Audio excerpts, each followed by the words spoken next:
All right, we're just about ready to start our event. So just a quick glance, these are our panelists for today, and our topic is about a day in the life of a digital marketer. So we're going to kind of pick the brains of our panelists and kind of find out more about their journey into marketing and where they are now. So these are our panelists. I'm going to quickly stop sharing my screen so you guys can see their profiles in a bit, and I will start with a quick round of intro for all the participants.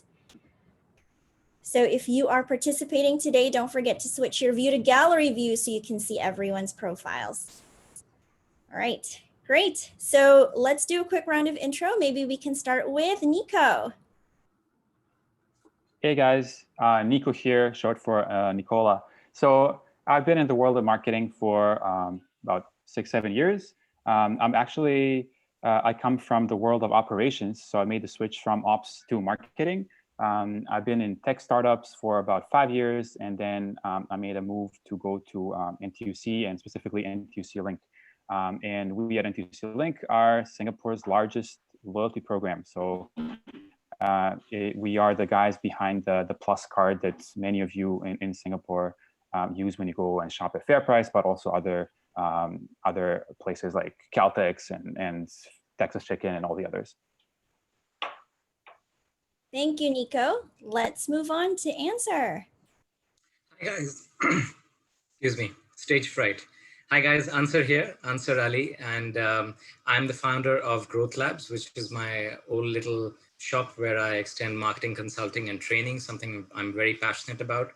But just to keep the kitchen still moving and the family happy, I'm still employed with Unilever, which is where my core experience comes from. So my background is in FMCG marketing, primarily companies like Unilever and Henkel. And I've had the good fortune to kind of use Unilever as my passport to the world. So I've been in Singapore for about 8 years, but prior to that in London, before that in the Middle East, and originally from Pakistan. So very excited today to share whatever little nuggets I have amassed over the years. Awesome. Thank you, Answer. Let's move on to Stephanie. Hi everyone, I'm Steph. I'm the founder and creative director of Duo Studio. We are a content marketing agency that focuses on building brands and bridging them with Southeast Asia in general. So we primarily do social media marketing and consulting, and some of the brands that we've worked with are Mini, Amex, Uniqlo, Precision. Hope you've heard of these guys. Have had a lot of fun exploring social media specifically within Southeast Asia, and I'm very excited to be here today with all the other panelists. Awesome. Let's move on to Ekta. Hi, thanks, Lani. I'm Ekta. I am the head of marketing with ThoughtWorks in Southeast Asia. ThoughtWorks is actually a tech consultancy. I've actually been in marketing for, over 20 years now, but most of that 20 is in the tech world. I spent 10 years at Oracle prior to ThoughtWorks, and before that at a number of different tech firms. I've predominantly been in marketing, but before that I did some work in channels and was even an analyst for a while there. So that's me. Awesome. And finally, we have Joe. Hey, good afternoon, everyone. Thanks so much for joining. My name is Joe Escobedo. I'm the CEO of Esco Media. We train and advise organizations on content, social, and branding. And it looks like I've been in marketing for about 40 years by the sign of my gray hair, but it's been about 15.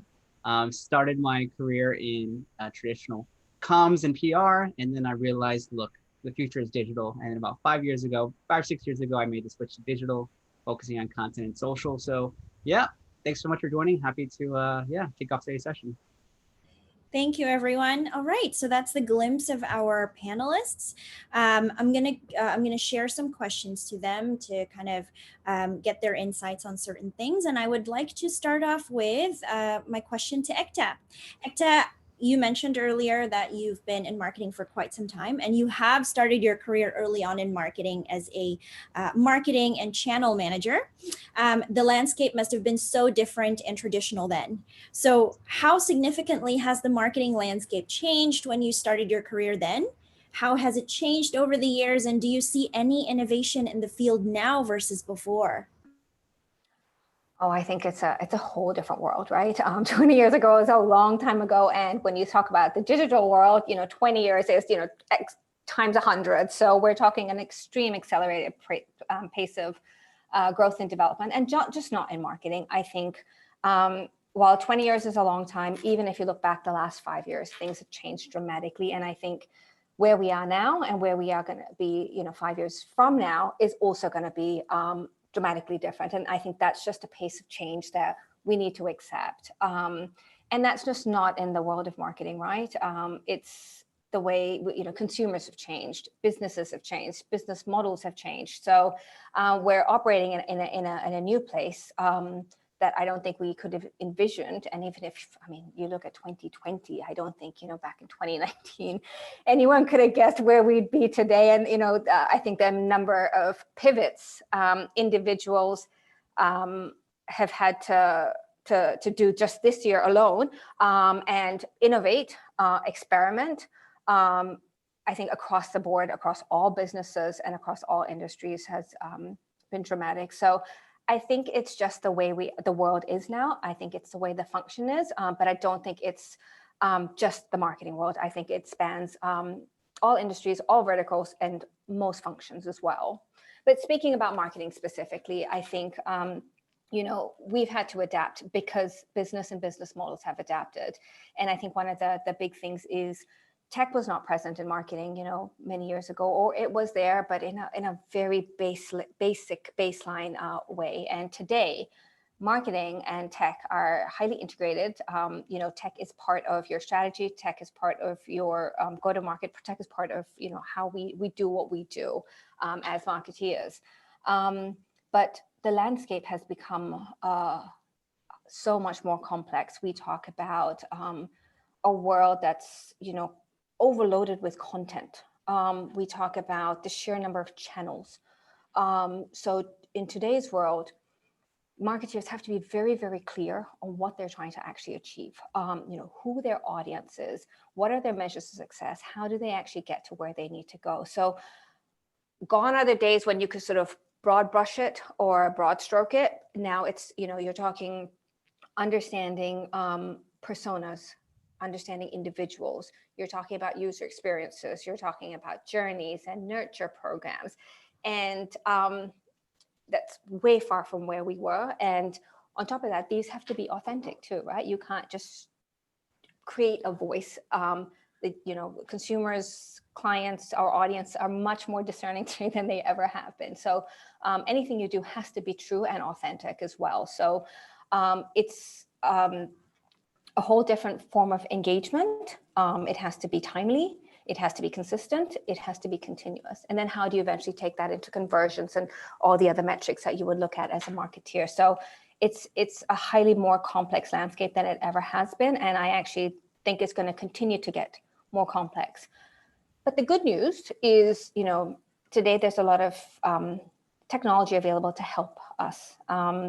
So you're talking about data-driven insights, right? Data is now, a key part of any marketeer's life, but it's also understanding, what data is important, how you analyze that data, how do you use that data to bring value back to your business or to your customer. Technology, we're talking about AI, ML, technology today. So all that sort of coming into play, and we'll see where that goes in the next few years. So I think it's very, very different from where we were. I think it will continue to evolve. I think it's a really interesting place to be. I think it's a very fun place to be if you're a person who likes to experiment, a person who likes to try new things, a person who's not afraid of failing too. I think that's important. As a marketer, you have to push boundaries. You have to try new things. You're normally the first function within an organization that goes out there.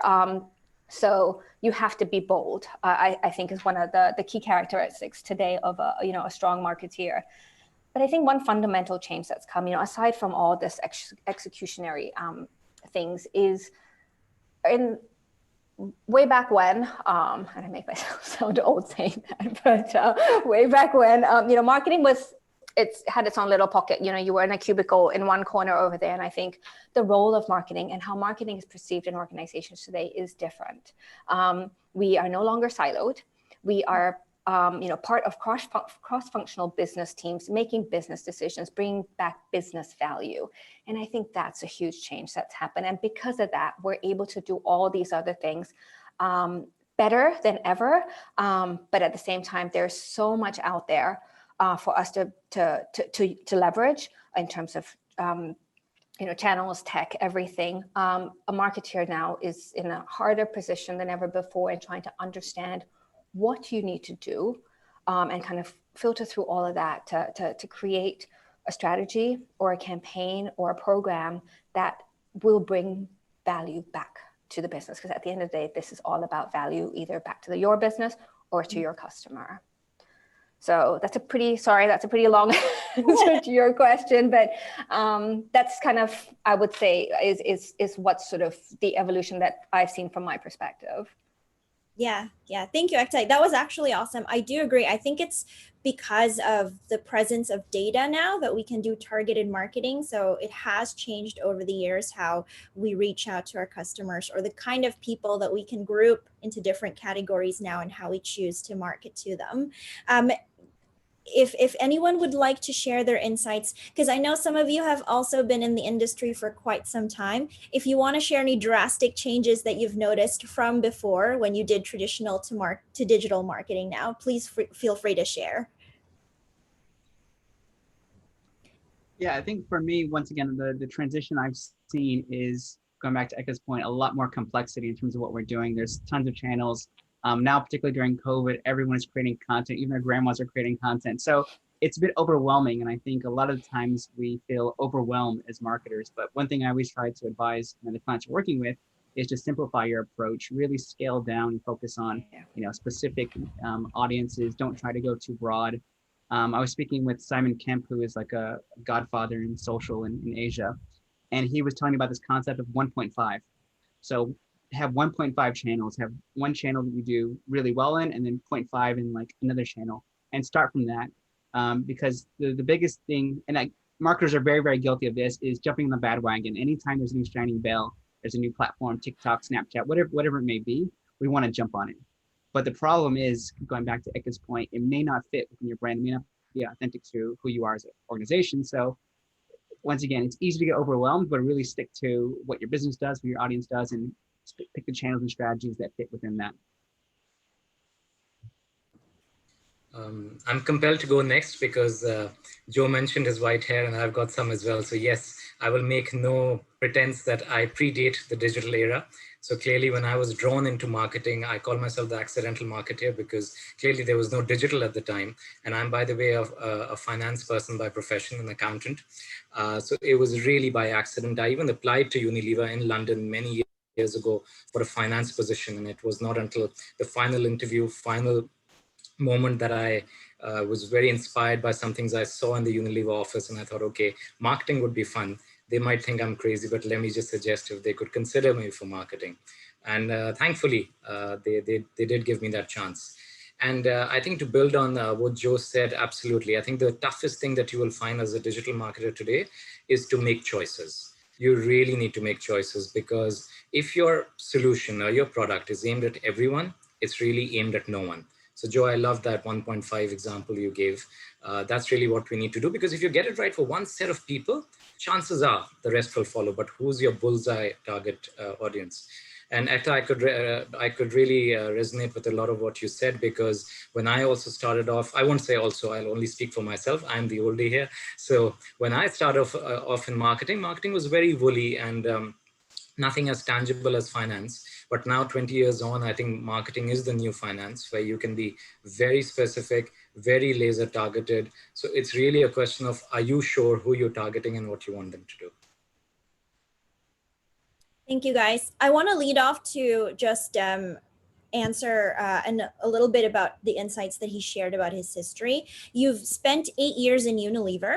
You've managed different brands and teams as well. And then you moved on to start the Growth Labs, a company that provides training on marketing and transformation. So going from corporate to being an entrepreneur, or someone who is basically in charge of their own marketing firm, how has the change been like? And what's the pacing like working in marketing from these different environments?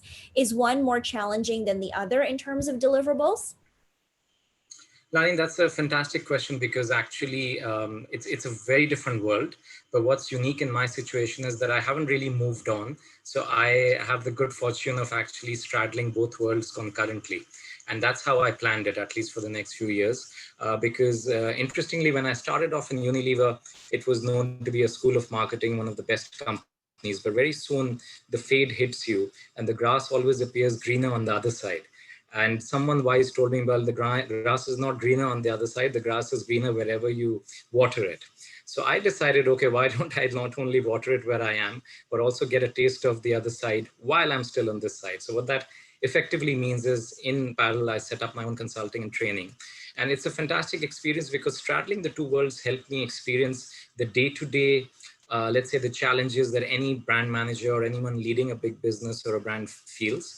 And then I can actually practice what I preach on the other side in the growth lab. So it gives me a sense of what are the challenges smaller companies, smaller brands are facing. So in a sense, it keeps me anchored and it gives me a window into what are the things that Unilever does really well, and also what can we learn from others, and likewise, what can others learn from me. And some years ago, the journey started from a simple talk that I gave, got a few more invites. And from there, I realized that people started asking me from the audience what I thought was a very simple thing or basic campaign. They asked me some pretty basic questions about it. And I realized, okay, there are some things we do really well and the world outside could learn. And likewise, it's a great opportunity for me to, I think in marketing, the other thing that I'm sure Ekta and Joe will agree with me, and Nico and Stephanie, is that you can no longer operate in silos. So as a finance person, in my previous profession, I would be happy sitting in a room and just doing that, and there'll be no, I won't be missing out. But FOMO in marketing is big. You can learn so much from what your competition is doing, what other industries are doing. And therefore, the Growth Lab experience really helps me circle back to Unilever some great campaigns that I've seen elsewhere, get my outside external orientation going, and also be able to really consult and see some non-competing brands grow. So the delight of, as a marketer, really bringing my experience to the table and grow businesses. Thank you. Do you have some insights on this, Joe? I know you also have started your own media company. Yes. So I wish I was smart like Answer and had a day job and then started my own business, but that unfortunately wasn't the case. I started my company when I was having my second kid. So in hindsight, it was the worst possible timing. But you know, it's been pretty positive thus far. I think going back to the thing of, you know, is it difficult? And I think it's definitely the hardest I've ever worked, but it's the most I've ever enjoyed it.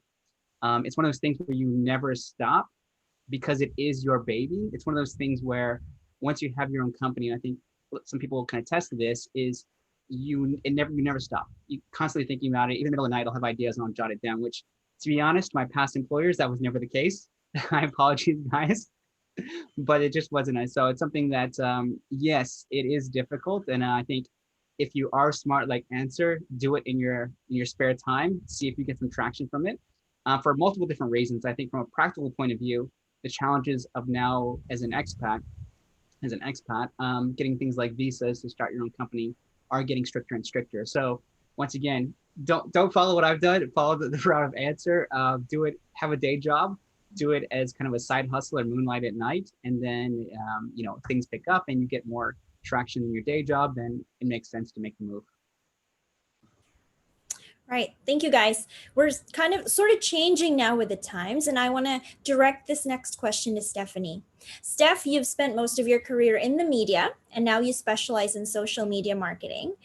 What social media strategies have changed in the era of the pandemic, with everybody being wired and staying indoors? Do you think these strategies are necessarily better, or what are your observations about these?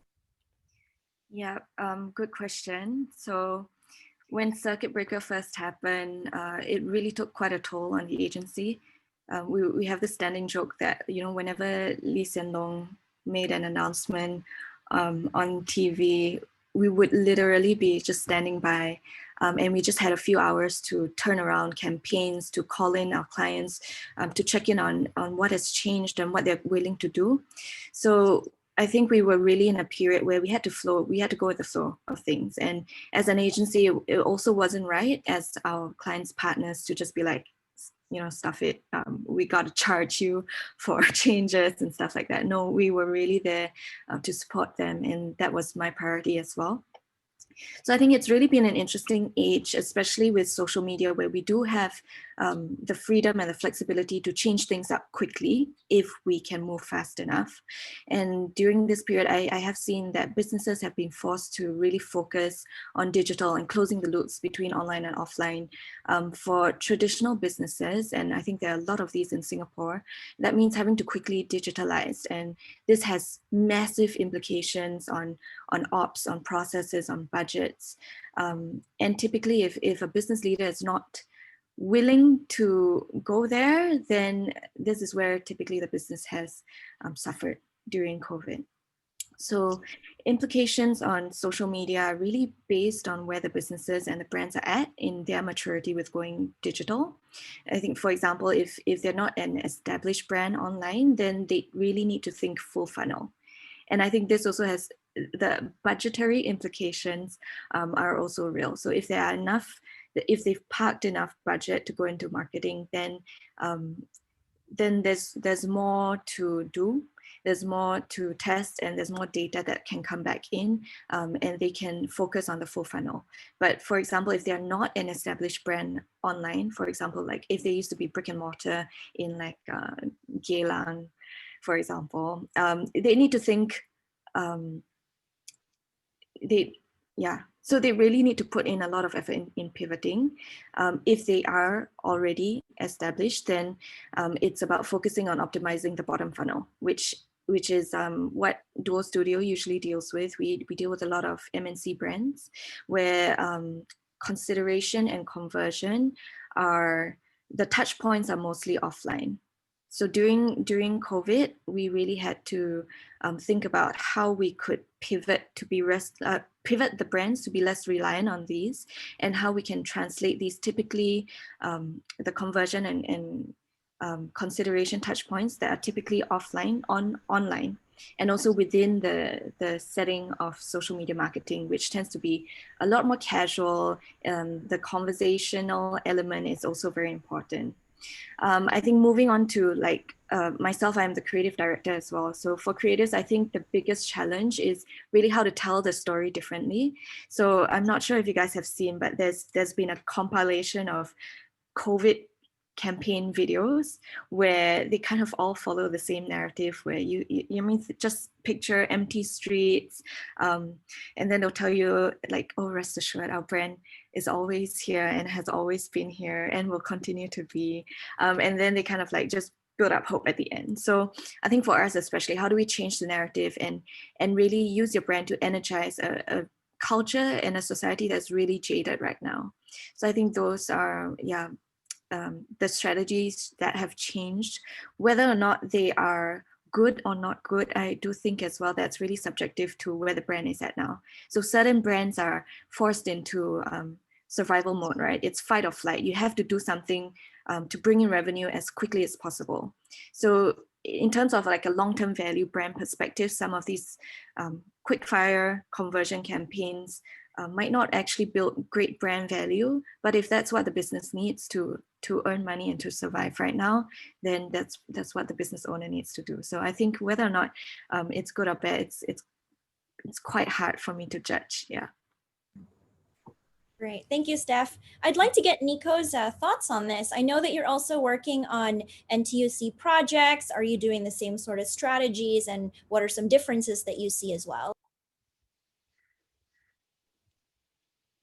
I mean, I love how Stephanie said that there is this typical narrative that we see nowadays, and I fully agree with that. And I think we've also sort of, there are things that you do because everyone else is doing, and you also, it becomes like the norm that you have to do it. But you also want to jump out and do something a bit more than that. So I mean, we've been pretty much following the trends and the research that comes out of the past couple of months. There's a lot of useful resources that Facebook publishes, that Google publishes on the general behavior of the users, and I think we've been trying to use some of these insights from the big companies and sort of craft like our campaigns using those insights, right? So if we were promoting something that is very obvious, right? So if we were promoting F&B and retail outlets during the known COVID days, of course, we're going to switch to online world and more online merchants in future. But it also involves moving the entire organization in that way. So it's not just about us doing the marketing things and in communications. It's also about the entire organization jumping on that bandwagon and really following up, and they like onboarding the new merchants from those industries and understanding the importance of what the marketing wants to do. Thank you. Would anyone like to share their thoughts on this question? Yeah, I'll jump in briefly because I work with a variety of different organizations. So I provided some context. I think one thing, going back to this point is, and Stephanie mentioned this as well, is looking at the funnel. And I think now more than ever, marketers have become more like salespeople. At least their KPIs have become lower down the funnel. So previously, we could do a brand campaign or initiative and, the client would pay for it. Now that doesn't really exist anymore. Every single one of my clients is like, okay, what kind of lead or demand gen kind of initiatives can you propose for us? So it's definitely shifted the narrative in terms of, how you operate. Just simply because a lot of companies have been hit and, they're cutting costs and they're trying to figure out how to recoup as much revenue as possible. So they're all very much looking at kind of the bottom line more than ever. So I think that is something that's shifted in terms of strategies. Hopefully once, the economy picks up and some of the, companies start to recover as well, you'll see more of an emphasis on brand, but that's, at least in my experience, simply not the case for the time being. And just to add to that, Joe, I think the other piece of this is I think today, because of the environment, we have to be very, very clear on what we're trying to actually do as marketeers, right? You have to, your goal and your measure of success needs to be very, very clear. And then take it onto your audience and understanding your audience. So when you have so much noise and you hear, and it's real noise now, because as Steph mentioned, the narrative is even the same. So you've got 10 different companies telling you the same story. How do you begin to differentiate? So understanding what it is, and even the word demand gen, that's a really big term. There's a lot in there. So when you say, what are we trying to do? It needs to be, we are trying to do this, and it needs to be laser focused. And then you use your, coming back to Joe's earlier point, the 1.5, what is the right channel? Who is my audience? What do they need to know, or what will engage them or capture their attention? So you talk about that, your content strategy, your messaging, all these things now need to be absolutely on point in order for you to succeed.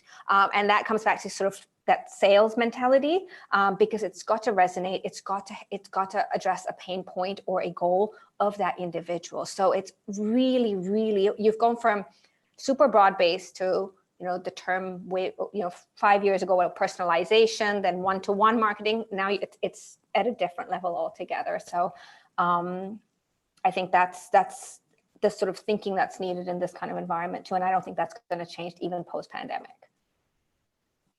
Thanks, guys. Since we're speaking of projects and we're also speaking of changing our strategies these days, I want to direct my next question to Nicola. Nico, you have worked for various tech companies in different businesses such as food and transportation, and now at NTUC. What has been the most challenging and memorable project that you've worked on in your career? What did you learn from it? And was it the projects that you did now in this pandemic? Was it more challenging now than before? When it comes to the most interesting things, so I'll connect with what Ekta was saying, right? What is your measure of success? And this goes back to the days of Food Panda in about 5 years back.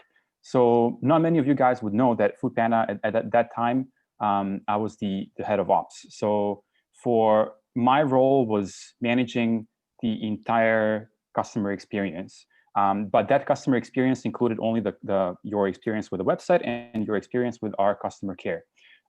There was no logistics that was owned by Food Panda at that point of time. And some of my KPIs as a head of ops, it was how many orders were successfully delivered, right? So you can have thousands of orders, and you have just look at the percentage of those that are successfully delivered. And then you have marketing side, and marketing side just looks at how many orders were placed, right?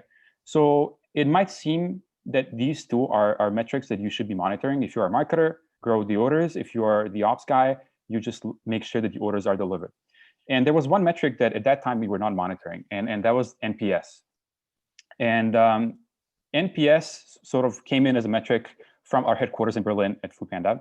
And they said, okay, this is one of the things that you should start measuring. And then we were first thinking, now we connect to the silos in the company, which are no longer, you just cannot afford to have these silos, right? So who is going to own this NPS? And then we realized, so I was the guy that that owned the ops, and I was, you know, praised along like globally in Foodpanda for having like ops, having brought the automation level in Singapore to such a high level, to having like the highest number of successful orders. But then the NPS metric came, and then we realized Singapore is actually doing the worst. So and of course initially you attribute it to, okay, it's culture, right? Singaporeans, they would say they might want to complain more than others. And you know, but that didn't fly, right? You cannot explain to you know, Sam or Brothers, you know, oh, it's just because, you know, NPS is low because people here like to complain. So then it comes to like, how do you fix it, right? Because we realized it's a metric that is shared between ops and marketing, and it's a metric that we need to fix, because marketing is spending money on bringing us the users, but these users are not staying. They're not happy with our services. So it was a big project. It did not just involve me, and I needed help from a lot of other people to try to figure out what is it that we're falling short on. And we did all these things, like textbook examples of, you know, focus groups, then, you know, doing like a keyword analysis of, you know, when people leave you comments after ordering, what is it that went wrong? And we came to the conclusion, which sort of led Foodpanda to a pivot. And that pivot was basically, we realized that people, the further away they're staying from the restaurant, the lower their reorder rate is, and the lower the NPS score we got from them. So it told us that we don't control that logistics part.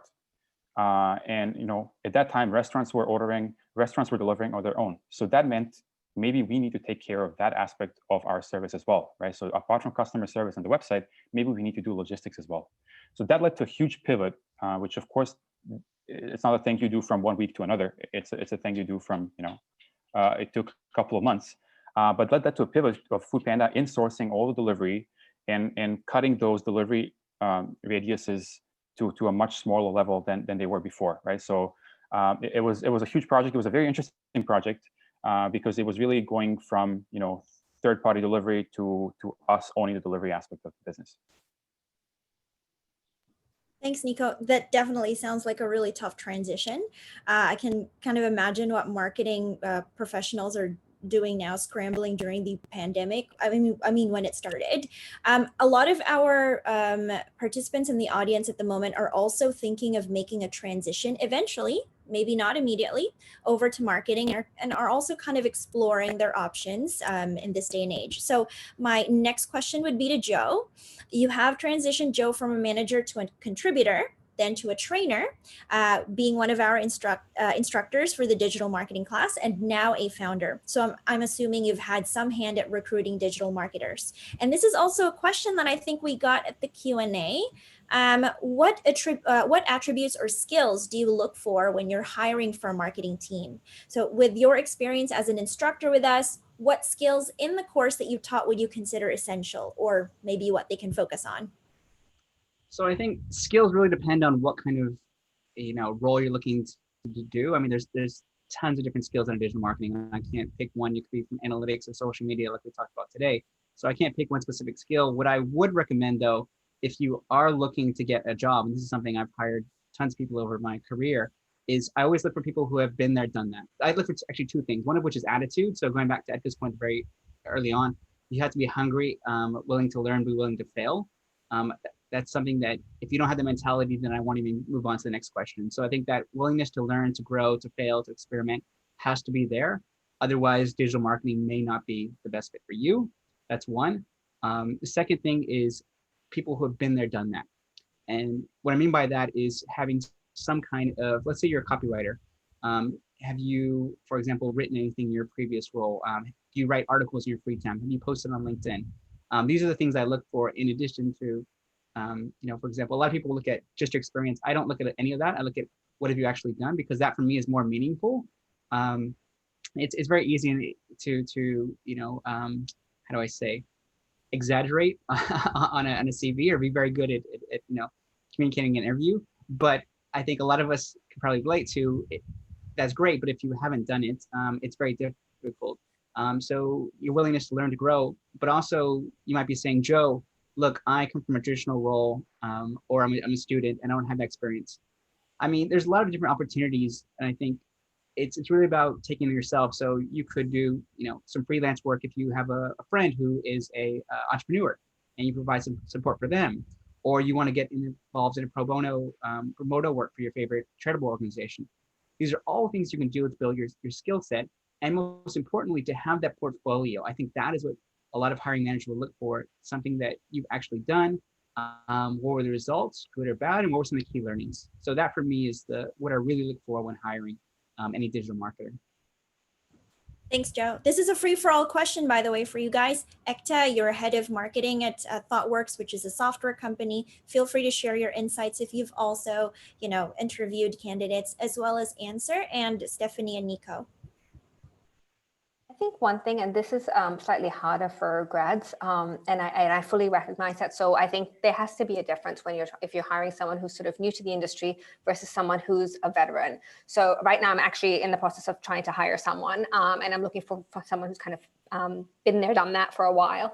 And I think I'm a firm believer that skills can be taught. And by nature, I am the kind of person who actually enjoys teaching and coaching and mentoring. So I don't expect someone to come on board and have all the necessary skills. They should have a basic understanding, but I also believe that those are the things that can be taught.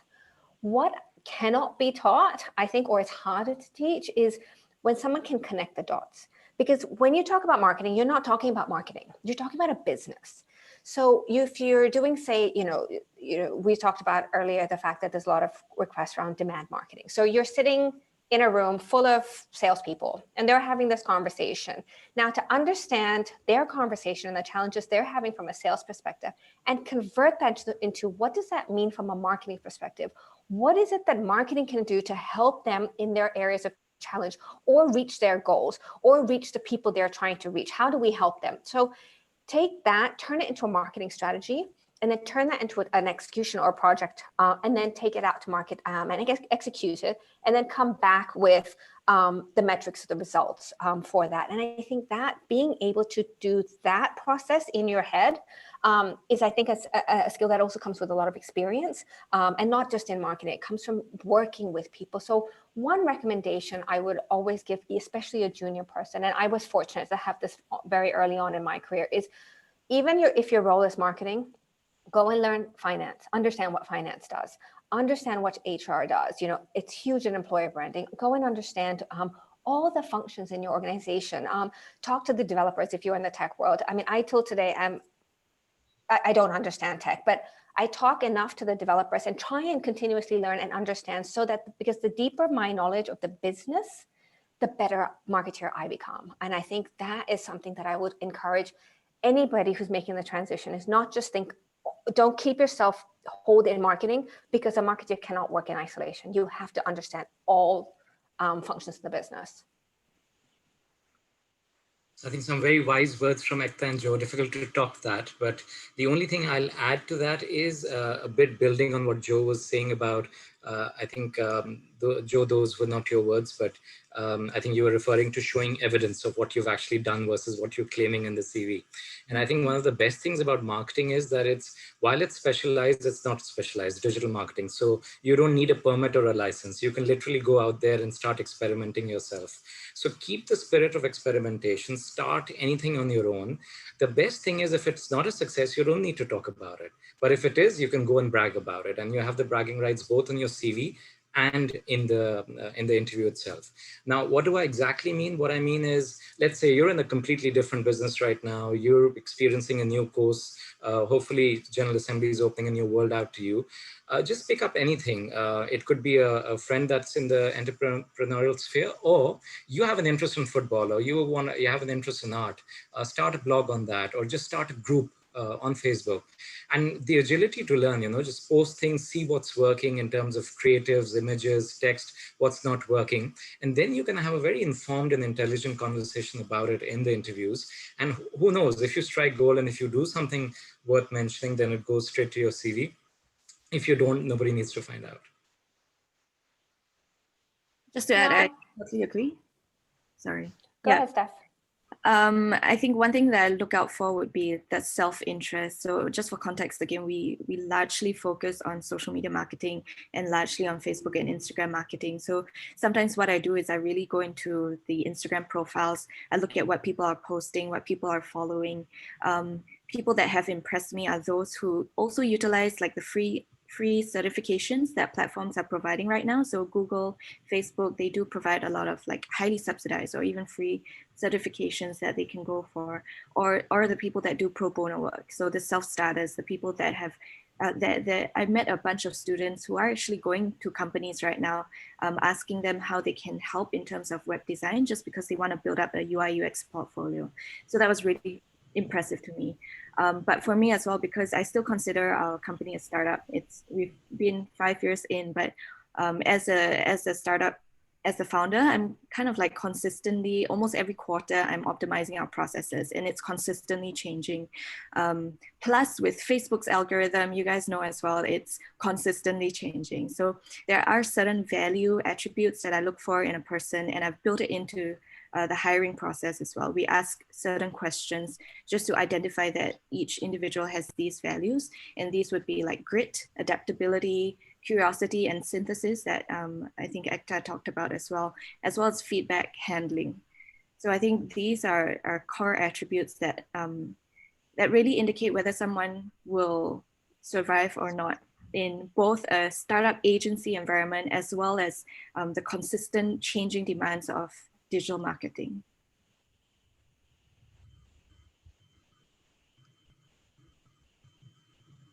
I was just going to add something that's just a bit silly. As I've been doing interviews recently, I'll give one piece of little advice, and this might just be me, so feel free, folks on the call, to disagree.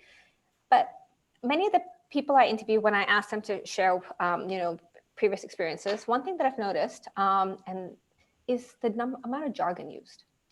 And it drives me insane because, to be very honest, there was one interview where I had no idea what the person was saying because it was all acronyms and it was all marketing terminology.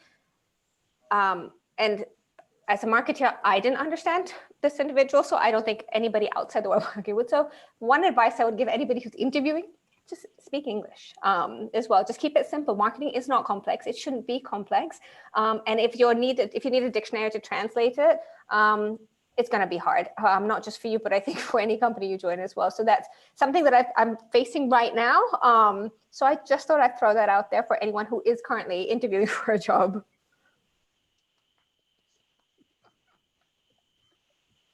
Awesome. Thank you, guys. I think we just have a couple minutes left to do Q&A. I've actually got some audience submitted questions here. Again, this is a bit of a free for all. So literally anyone with any, if you'd like to share your insights about it, feel free to just let me know or just share to the audience. So the first question is, and this was actually a really good question I saw.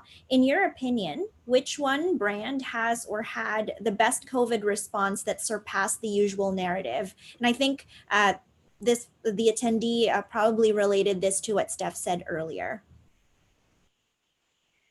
I can take this question. So the one brand that surprised me was Lifebuoy. I'm not sure if you guys knew what they did, but they it was a complete 180 from the narrative, which was like, okay, empty streets, we're here for you, blah, blah, blah. Instead, they made it so fun. They took to TikTok and they had this whole jingle about how to wash your hands properly. And there was a dance that they built into it that also played up to the education of how to wash your hands properly.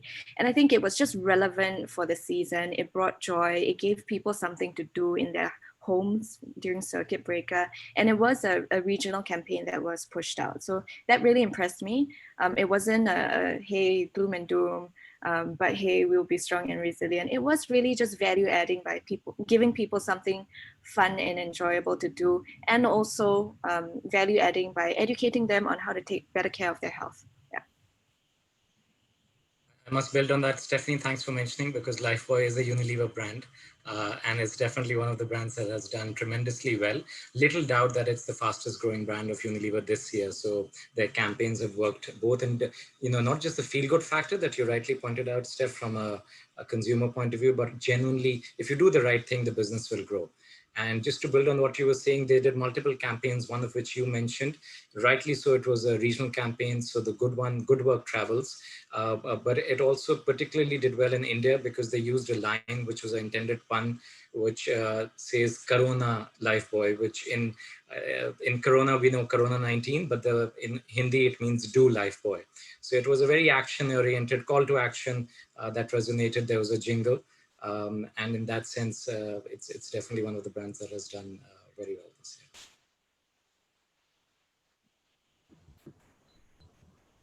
Okay. Anyone else got anything?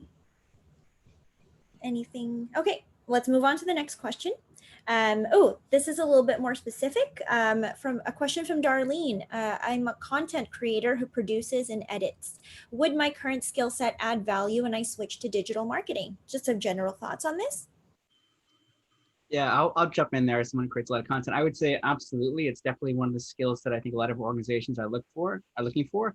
But I would say that as good as demanded as it is, I think going back to Stephanie's point, it's almost not enough. So I think creativity, it's a difficult thing to nail down. But I think being able to, going back to Ekta's point, connect the dots in terms of the business, see how it adds value first in the business, and then how it can break away from the mold. Because I think what we talked about is everyone is doing the same stuff. I think what we're really, really desperate for is like different content, whether it's the Lifebuoy thing that kind of breaks away and makes us feel in a good mood, or whatever it is. I think that those basic fundamental skills in terms of editing, producing are extremely helpful. But I think it has to be what beyond that. And I think you could have other skill sets, whether it's connecting the dots, understanding the business, or it's creativity, whatever it is. I would layer those two together because that's when you become a more attractive candidate for organization. I'll add as well, because I started out as a content creator. I did copywriting and design. One thing that makes candidates stand out, for context as well, in my agency, almost half the team, we deem creatives, where they just focus on the visual storytelling, and the other half of the team, the suits, take care of everything else. So for content creators that we do hire, we look out for also the sensitivity to data and being able to know or have the interest in how to optimize the content according to data. And I think secondly, what we look out for, because we do social media marketing, which has a lot of implications on psychology, I look out for people who are interested in empathy and thinking outside of what's their own reality. So not just taking up things and doing things that look aesthetically pleasing to themselves, but really going into the consumer's shoes and understanding what are their pain points, how can they create for the consumer, and also marry in the brand values, brand attributes. Yeah. Awesome. I think we just have a couple more questions here. There is a question about a person's age, but I'm going to try and paraphrase it. So in terms of hiring, and this is in particular to Stephanico, but anyone, again, feel free to share your thoughts. Would you be inclined to hire someone who, let's just say, has 10 to 20 years of experience in a different field, but is more mature or more senior, if they want to transition to digital marketing? I mean, yeah, I can start. I have actually hired people older than me.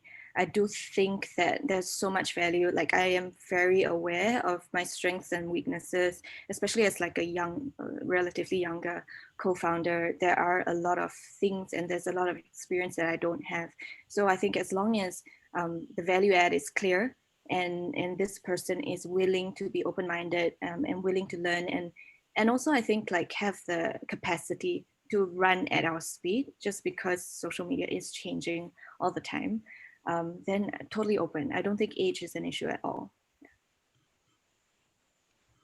I think, so I agree with Steph, age is not an issue. In the world of startups, I've experienced, so my bosses, my co-founder at Foodpanda was actually younger than me. I did not hire him, but they were younger. So you will see in the workplace a lot more of, people older than you that are actually reporting to you, and people younger than you that you are actually reporting to. So that's already present. One couple of things that I would look out for is, why is that someone now applying for the position? And one fear would be that that older person is maybe too established in the ways of working in older organizations. So you need to show some flexibility, which is something that I would be a bit wary of. So flexibility and some sort of familiarity with the technology nowadays, right? So you need to show that you are proficient, that you're not going to need someone to explain to you how G Sheet works and that kind of stuff, right? So how do you do formulas in Excel, and how do you use tech platforms? So showing these things would sort of alleviate some of the potential fears that a hiring manager might have. I always say age. I always say attitude before age, and attitude versus aptitude.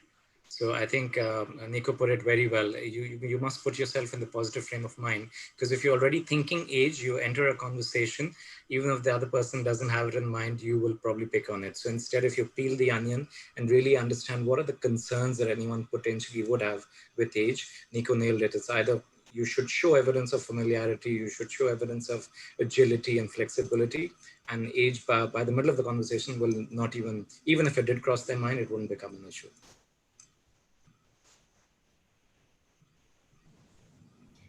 All right, I got one final question. This is maybe like a really good question to wrap everything up. Which marketing blog, vlog, or site is your go-to resource for the latest industry innovations, developments, or learning about your competition? Anyone may start. I'll kick it off because there's one that I've been consuming recently, and it's the simplest title you could ever imagine. It's a website called marketing-examples.com. Once again, going back to ageism, this guy, I think he's like 19 years old, has created this kind of blog slash newsletter where he literally takes like different snapshots, case studies, and like breaks them down that are very simple, easy to digest. And he has like, I don't know, thousands and millions of, I don't know, subscribers. So that's one that I really go to recently for inspiration and finding new ideas.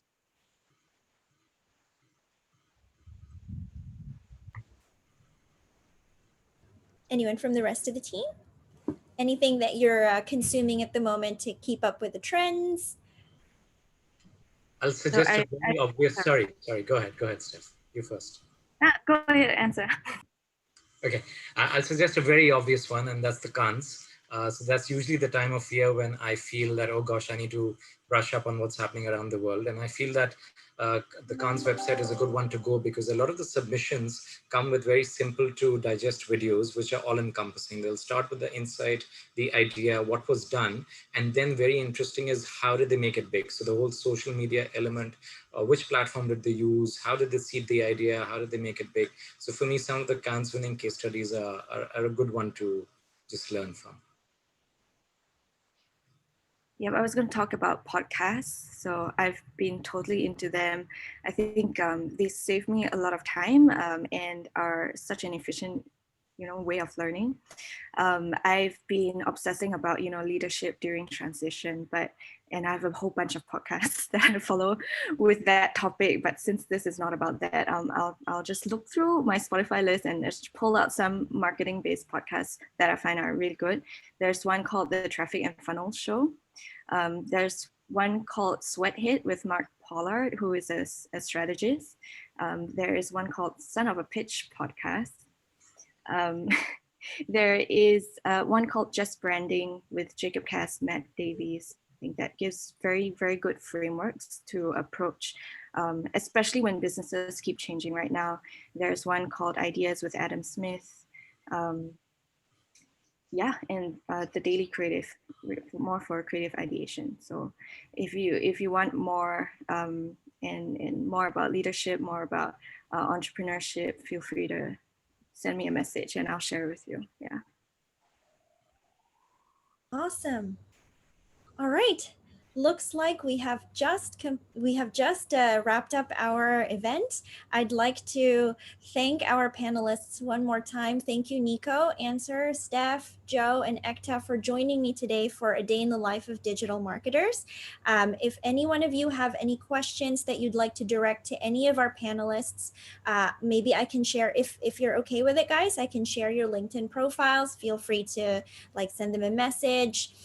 Or if you have any questions that you'd like us or you'd like us to answer, or you'd like us to direct them, totally fine with that too. Send an email over to singapore_admissions@ga.co.